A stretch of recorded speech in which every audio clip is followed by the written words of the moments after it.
I have a background of actually teaching in urban schools, being an administrator, principal, and also being a school central office administrator for years.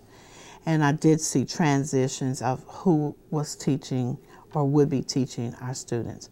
Now there's a piece that happened that I didn't add. At one point, African American females who were the major teachers of students had no choices as to careers. And so in the 70s, 80s, we became able to do other things. So the teaching career was not an end-all career. It became a stepping stone to other careers. So young Black females who used to come to Central State and go straight into teaching became fewer. The numbers were fewer because there were other things open to them. They were able to go into corporate America. They were able to go into mass media. They were able to do things and they had a desire to do it, to be engineers, be scientists. So the teaching numbers start decreasing. And it wasn't that people didn't want to be teachers, it's just that there were other things open to them. And then while those areas opened up, the salaries opened up, and the teaching salaries didn't open up. So here you are as a young 20, 22-year-old person trying to decide what you want to be, and you're looking at the difference in maybe a differential 10, 15,000 to start with. It's very hard to choose education over some of the other jobs. And so we saw the climate of the classroom change from young African American people wanting to be teachers to some who still wanted to be teachers, but very few.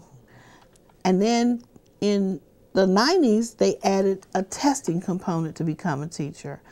And we found that the African Americans were not passing the standardized tests that they put together for teachers. So you get all that together and you look to see who's getting teacher certification, who's becoming certified, and it's not African American females, and it absolutely is not African American males. There are schools that have no African American male teachers at all, African Americans, and then there are schools that maybe have a few African Americans but no males. So here is a young African American male that never ever ever sees anybody that looks like him. So it's changed. Right. Now I have to tell you that we can do everything we can at Central State, a university like Central State, to bring in more African American males. But let me say also that we have a responsibility to take the people who are there and try to make them better. And I choose to do that many times so that many of the classes, many of the people that I speak to are not African Americans. And so if there is anybody who wants to be a good teacher, because that's going to affect any student, I want to work with them, because good teaching is good teaching. And if you're a good teacher, it doesn't really make a difference who's sitting there, whatever they are. Your teaching, your strategies, your skills will affect any child that's in the room. I have seen it.